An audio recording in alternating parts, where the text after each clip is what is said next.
Like, subscribe and press the bell icon to get notified. Biology class by Fayaz कटी। As you know, in this channel you get the videos of the biology। इसके अलावा आपको motivational skills भी मिलती हैं। तो आज हमारा न्यू टॉपिक, हम न्यू चैप्टर स्टार्ट करने वाले हैं, वो है सेल। सेल से रिलेटेड है चैप्टर नंबर 4 है, जिसमें सेल की बात करते हैं, और 9th में जो है चैप्टर नंबर 2 है, उसमें भी सेल मौजूद है। तो सेल क्या है ये हम चीज़ें पढ़ते हैं, तो सेल के अंदर क्या क्या चीज़ें हैं वो हम भी पढ़ेंगे, ठीक है। लेकिन उसके पहले हम पढ़ते हैं कि सेल होता क्या है। नाउ सेल इज व्हाट, आप बचपन से पढ़ते हुए आ रहे हैं कि cell is the basic structure and function of life, ठीक है। आपने सेल 6th में भी पढ़ा होगा, 7th में भी पढ़ा होगा, 8th में भी पढ़ा होगा, 9th में भी पढ़ा होगा, और 9th में अगर हैं तो 9th में भी यहाँ पे पढ़ रहे हैं, अगर फर्स्ट वाले हैं तो उन्होंने 9th में भी पढ़ा होगा, मैट्रिक में भी पढ़ा होगा। नाउ व्हाट इज सेल ये आपको पता है, लेकिन उसकी प्रॉपरली डिस्कवरी कैसे हुई थी उसको हमें देखना है कि how the cell was discovered, और सेल थ्योरी कैसे मिली थी। सेल तो डिस्कवर किया था, लेकिन उसकी थ्योरी कैसे दी थी। थ्योरी को आपको पता है कि जब कोई चीज़ जनरल की जाती है स्टेटमेंट बना के, उसको कहा जाता है theory. According to biological method जो हमने पढ़ा था, उसकी वीडियो भी नीचे लिंक में दे देता हूँ, या प्लेलिस्ट में जाके आप देख सकते हैं बायोलॉजिकल मेथड क्या होता है। नाउ आज हम पढ़ेंगे कि सेल क्या है, सेल की थ्योरी क्या है, ठीक है। तो बाकी जो लेक्चर्स हैं वो भी अपलोड किए हुए हैं, वो आप देख सकते हैं। Now cell is what, cell हमें पता है cell is a basic structure and function of life. Living organisms का बेसिक, सबसे छोटा बेसिक, बनावटी और जो है फंक्शनल, काम करने वाला और बनावट करने वाला जो है एक स्ट्रक्चर होती है। सेल के अंदर क्या क्या चीजें होती हैं, ऑर्गेनल्स होते हैं, साइटोप्लाज्म, प्रोटोप्लाज्म, ये सब हमें डिटेल में आगे पढ़ना है। लेकिन सेल जो है डिस्कवर किसने किया था, कैसे हुआ था सेल डिस्कवर। आपको पता है कि दुनिया के अंदर जो भी चीज़ न्यू डिस्कवर होती है तो उसके लिए न्यू डिस्कवर करने वाली कोई चीज़ मशीनरी चाहिए होती है। तो तब तक सेल दरियाफ्त नहीं हुआ था, तब तक जब तक कोई मशीनरी दरियाफ्त नहीं हुई थी। तो मशीनरी इसके लिए इंस्ट्रूमेंट कौन सा था, microscope. Means discovery of cell is directly proportional to the discovery of microscope. ऐसी कोई मशीन हो जिससे हमें पता चले। देखिए सेल जो है सबसे छोटा होता है, बिल्कुल छोटा होता है। अगर हम आई बनाते हैं ना, किसी का आई अगर आप बुक में लिखते हैं आई, ठीक है, उसका जो डॉट होता है उसको ब्लड, इतना जो ब्लड हो, अगर उसको आप रखेंगे किसी से जो है माइक्रोस्कोप के अंदर, तो आप देखेंगे उसके अंदर भी 100 से ज़्यादा जो है आपको सेल्स मिलेंगे, ठीक है। सारे सेल्स इतने छोटे भी नहीं होते, कोई सेल्स ऐसे बड़े होते हैं, हम विजिबल भी देख भी सकते हैं, ठीक है। तो वो चीज़ हम पढ़ेंगे ना।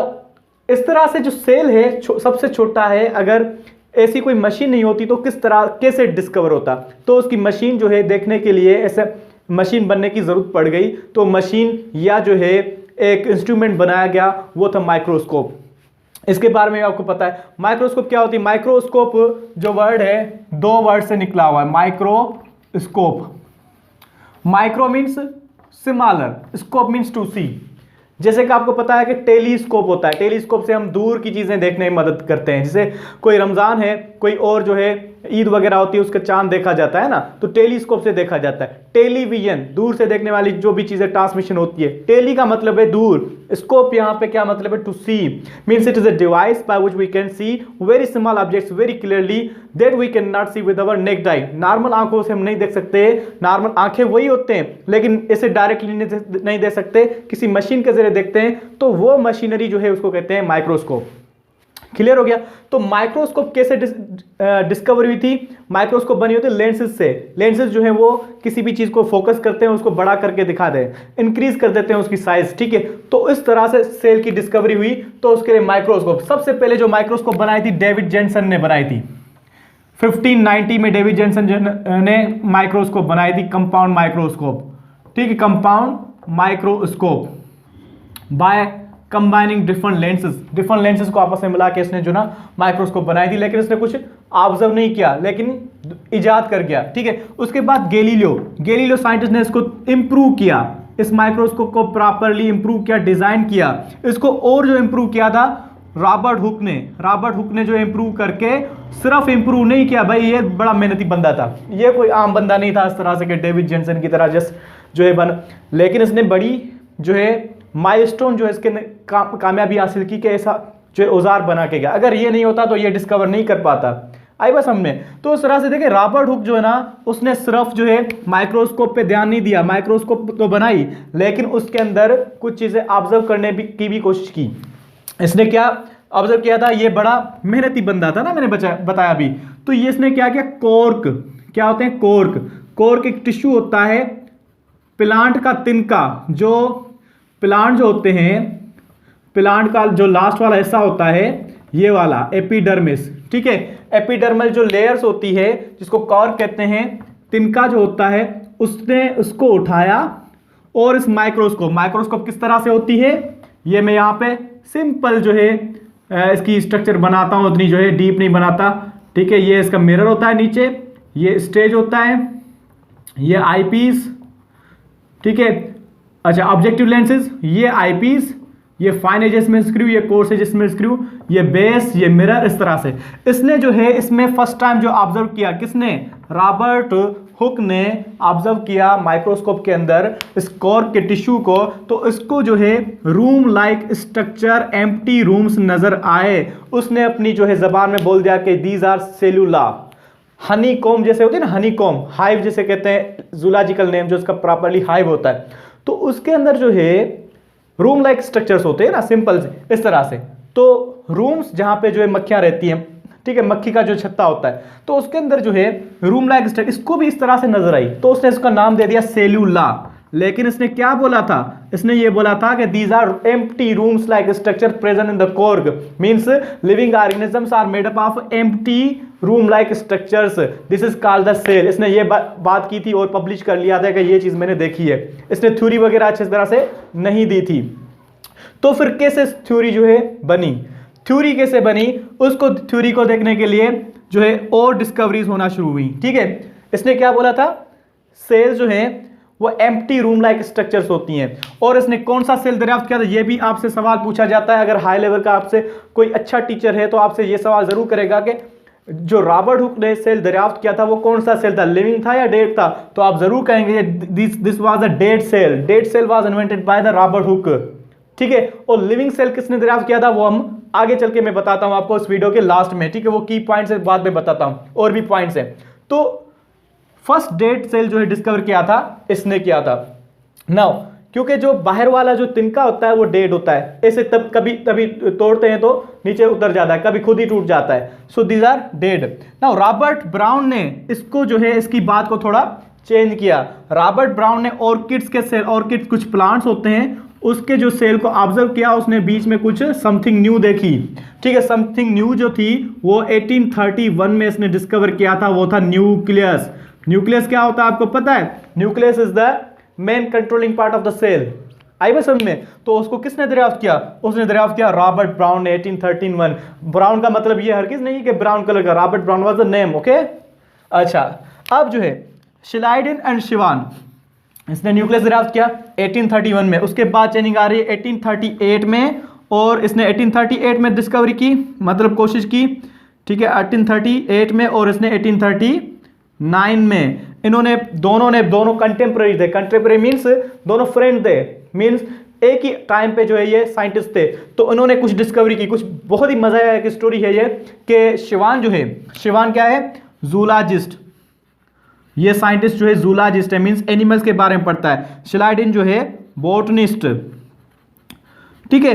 एक बार इस बोटनिस्ट जो है इस जूलॉजिस्ट को बुलाया, ठीक है, अपने घर बुलाया और इनवाइटेशन दी, कुछ जो है मेहमान नवाजी का मौका दें सर हमें। तो वो आए, उनके पास गए, तो उनके पास जो है उन्होंने खाना खाने की दावत दी, तो वहाँ पे खाने लगे। उसके बाद क्या हुआ, जो टाइम बीच में मिला तो उसने कहा कि मैं विजिट करता हूँ कि लेबॉर्ट्री। तो उसने जब लेबॉर्ट्री को विजिट किया तो उसके अंदर देखा कि इसके अंदर कुछ रिसर्च पड़ी थी। जूलॉजिस्ट ने देखा कि बोटनिस्ट के पास कुछ रिसर्च पड़ी थी, और नीचे लिखा, साइंटिस्ट जो है कुछ जो न्यू ऑब्जर्व करते हैं उसके बारे में लिख भी देते हैं। हम वैसे नहीं कि लेक्चर पढ़ा हम लिखते नहीं है, आई बस हमारे स्टूडेंट्स से करते हैं कि बस याद हो गया, दूसरे से पूछते हैं तो कुछ भी याद नहीं होता। सो उन्होंने क्या किया, जूलॉजिस्ट ने ऑब्जर्व किया कि बोटनिस्ट ने समथिंग जो डिस्कवर की, तो उसने देखा कि ही डिस्कवर्ड द सेल, कि प्लांट सेल के अंदर प्लांट्स के अंदर सेल होता है। तो फिर इसने भी बताया कि मैंने भी कुछ डिस्कवर किया। उसने बताया क्या, तो उसने बताया कि एनिमल्स के अंदर भी सेल होता है। तो उन्होंने की बात जो है अभी ये कंफर्म हो गई कि लिविंग ऑर्गेनिज्म वो प्लांट, तभी जो है अलजी वगैरह का इतना ज़्यादा है इसको नहीं माना जाता था, लेकिन प्लांट्स और एनिमल्स पे ज़्यादा जो है तजुर्बात किए जाते हैं तो थे। अब जो है उसने क्या किया, जूलॉजिस्ट ने कहा कि भाई एनिमल्स के अंदर सेल होता है, बोटनिस्ट ने भी कहा कि प्लांट्स के अंदर सेल होता है। तो दोनों ने एग्री हो गए कि सेल जो है लिविंग ऑर्गेनिजम्स के अंदर मौजूद होते हैं। लेकिन इसने एक और डिफरेंट बात बताई। कौन सी डिफरेंट बात बताई? शिल्डन बताया कि से न्यूक्लियस होता है, लेकिन nucleus is surrounded by cell wall. इसने सेल वाल को भी डिस्कवर किया, किसने? शिल्डन ने, ठीक है। और जूलॉजिस्ट ने बताया कि सेम फ्लूइड मटेरियल होता है न्यूक्लियस के अराउंड सेल के अंदर, मींस सेल मेम्ब्रेन होती है और एक साइटोप्लाज्म होता है। इन्होंने ये बात पे ये एग्री हो गए। फिर इन्होंने दोनों ने मिलके जो है सेल थ्योरी दी, उसमें 2 पॉइंट्स दी, ठीक है। सेल थ्योरी के अंदर 2 पॉइंट्स दी इन्होंने। कौन सी 2 पॉइंट्स दी? एक तो ये कि cell is the basic structural and functional of life, ठीक है। और दूसरी पॉइंट ये थी कि ऑल लिविंग ऑर्गेनिजम्स कंसिस्ट 1 और मोर सेल। अभी मैं लिखता हूं यहां पे,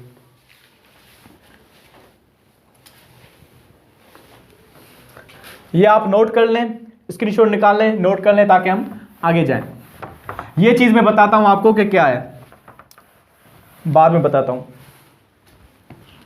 now cell theory by Schleiden and Schwann, इन दोनों ने जो है सेल थ्योरी दी। नाउ सेल थ्योरी में 2 पॉइंट्स दी। एक तो ये the living organisms are made up of 1 or more cells, okay, more than 1 cell. अच्छा, दूसरी पॉइंट ये कि ऑल लिविंग, अच्छा, cell is the basic structural and functional unit of life. Cell is the basic structural and functional unit of life, इन्होंने बताया। अच्छा, उसके बाद इन्होंने ये कहा था, ये भी सोचने में मजबूर हो गए, ये सेल आखिर आते कहाँ से ना, साइंटिस्ट जो है हमेशा खोजना में होते हैं। तो उन्होंने कहा कि ये जो सेल्स तो हैं, हमें पता है कि लिविंग ऑर्गेनिजम्स के अंदर मौजूद हैं, हर लिविंग ऑर्गेनिज्म के अंदर होते हैं, तो लेकिन ये सेल्स आते कहाँ से? आई बात समझ में? सेल्स, उन्होंने कहा कि सेल जो है, इन्होंने सेल्स के लिए इन्होंने एक टर्म दिया, cell is a de novo structure. Cell is a de novo structure. इसका मतलब क्या है? इन्होंने ये कहा कि सेल जो है नॉन सेल्यूलर मटेरियल से पैदा होते हैं। क्या होते हैं? Cells are made from the non cellular material, means cell से नहीं बनते, कोई और प्रोटीन, कार्बोहाइड्रेट्स वगैरह जो सेल से बनती रहती है, तो उस सेल से जो है न्यू सेल्स बनते रहते हैं। मींस सेल जो प्रोटीन बनाता है या बॉडी के अंदर जो प्रोटीन बनती है, कार्बोहाइड्रेट बनते हैं या चीज़ हम खाते हैं, उससे सेल्स बन जाते हैं। हमारी बॉडी के अंदर ऐसा कोई मैकेनिज्म है जिससे सेल पैदा होते रहते हैं। मींस ये इस बात पे एग्री थे कि सेल्स जो है डी नोवो स्ट्रक्चर है, cells arise from the non cellular material. फिर साइंटिस्ट आया Rudolf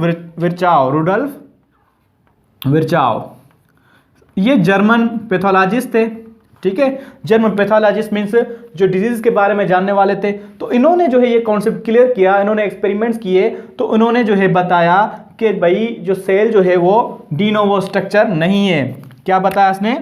cell is not de novo, ठीक है, सेल डी नोवो नहीं है। इसने बताया कि न्यू जो सेल्स होते हैं, new cells arise from pre existing sales. New sales जो हैं वो प्री एग्जिस्टिंग सेल से पैदा होते हैं, जो पहले वाले जो सेल्स होते हैं उससे पैदा होते हैं। तो उसने इसका ये कॉन्सेप्ट खत्म कर लिया, तो ये बात क्लियर कर ली। तो ये 3 पॉइंट्स हो गई अब सेल के थ्योरी के अंदर। अब आपसे पूछा है कि सेल के अंदर कितनी पॉइंट्स होती हैं सेल थ्योरी की? तो 3 होती हैं। ये सवाल भी आता है बाज़ औक़ात के, what are 3 postulates of the cell theory? 1 is the living organisms, all living organisms are made up of 1 or more than 1 cells, okay. Now cell is the basic structural function of life, दूसरी point. तीसरी point ये है कि new cells arise from pre existing cells. So this is all about the cell. Cell is the basic structural unit of life. जब cells आपस में एक जैसे मिलते हैं तो टिश्यू बनाते हैं। हमने पढ़ा था लेवल्स ऑफ बायोलॉजिकल ऑर्गेनाइजेशन के अंदर, इसी के अंदर प्लेलिस्ट के अंदर वो भी पढ़ी है चीज। वीडियो, तो टिश्यू मिलते हैं तो आर्गान बनाते हैं इस तरह से। लेकिन मतलब क्या हो रहा है यहाँ पे, सेल बेसिक है, अगर ये नहीं होता तो टिश्यू नहीं बनते, टिश्यू नहीं बनते तो आर्गान नहीं बनता, आर्गान नहीं बनता तो ऑर्गेनिज्म नहीं बनता, ऑर्गेनिज्म नहीं बनता तो स्पेशी नहीं बनती, स्पेशी नहीं बनती तो पॉपुलेशन नहीं बनता, पॉपुलेशन नहीं बनती तो कम्युनिटी, कम्युनिटी नहीं मिलती तो जो है इकोसिस्टम नहीं बनता, इकोसिस्टम नहीं बायोस्फीयर, मींस पूरा बेसिक जो है सेल से है। अब आप कहेंगे कि सेल शुरू में कहाँ से आया, सेल जो है दूसरे सेल से पैदा होते हैं, लेकिन शुरू से कहाँ है, शुरू से कहाँ से आया भाई, मॉडिफिकेशन होती, बिग बैंग थ्योरी पढ़ लें। बिग बैंग थ्योरी में यह हुआ था कि बम्बार्डमेंट हुई थी, बम्बार्डमेंट का एटम्स वगैरह बने थे, एटम्स आपस में मिलकर मालिक्यूल बना, मालिक्यूल मिलकर जो है ना प्रोटीन बना था, अमीनो एसिड बना था, ये दोनों मिलकर वायरस बने थे। वायरस में कम्प्लेक्सिटी आती गई तो बैक्टीरिया टाइप स्ट्रक्चर बनी, तो उससे फिर यूकैरियोट्स बनते। सो ये पूरी जो है थ्योरी है, यहाँ पे ये कॉन्सेप्ट क्लियर हो गया कि जो अब जो है न्यू सेल्स कहाँ से बन रहे हैं, वो प्री एग्जिस्टिंग सेल से बने, अब वो चीज़ों से नहीं, क्योंकि अभी वो एनवायरनमेंट नहीं है।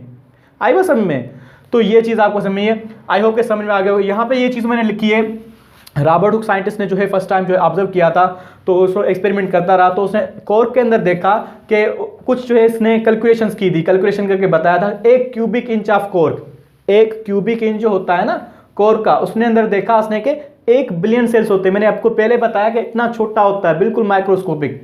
फिर बताया कि न्यूबॉर्न बेबी जो होती है, न्यूबॉर्न बेबी, उसके अंदर 2 ट्रिलियन सेल्स होते हैं। फिर बताया एडल्ट जो होता है, नॉर्मल जो बंदा होता है बड़ा, तो उसके अंदर 60 ट्रिलियन सेल्स होते हैं। जब हम किसी को डोनेट करते हैं ना, ट्रांसफ्यूजन का प्रोसेस करते हैं, किसी को ब्लड डोनेट करते हैं, तो 5.4 बिलियन सेल्स देते हैं।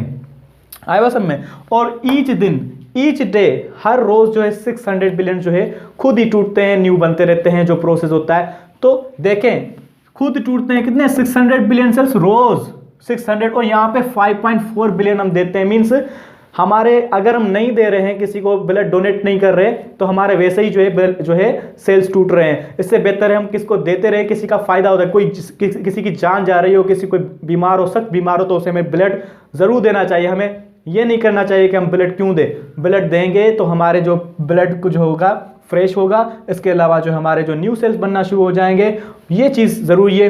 तो ये देखें इतना बड़ा फ़र्क है, इससे आप जो है समझ लें कि 600 बिलियन सेल्स जो है रोज़ डाई होते हैं, स्लॉश ऑफ होते हैं और न्यू बनते रहते हैं। So this is all about the cell theory and emergence of cell theory. अच्छा मैं बताता चलूँ, मैंने आपको बताया था कि लास्ट में बताऊँगा कि लिविंग सेल जो है किसने डिस्कवर किया था। फर्स्ट जो है डेड सेल जो डिस्कवर किया था रॉबर्ट हुक ने, लिविंग सेल जो डिस्कवर किया था वो था बैक्टीरिया। फर्स्ट लिविंग सेल जो था वो बैक्टीरिया को डिस्कवर किया था एंटनी वैन लीवनहुक ने, एंटनी वैन लीवनहुक ने। इसने पानी का ड्रॉप उठाया था, किसी गंदा पानी जो है उठाया था, उसको जो माइक्रोस्कोप के अंदर रख दिया था, उसने देखा something are moving inside it, that was the bacteria. Clear हो गया। If you are new at the channel, अगर आप न्यू है इस चैनल के अंदर, अगर आपको वीडियो अच्छी लगी हो तो लाइक करें, सब्सक्राइब करें, बेल आइकन को जरूर प्रेस कर लें और अपने दोस्तों के साथ शेयर करें। कमेंट जरूर दें आपको वीडियो कैसी लगी, ताकि मुझे भी हौसला अफजाई हो, आप लोगों के लिए और भी मैं वीडियोस बनाता रहूं। बहुत बहुत शुक्रिया।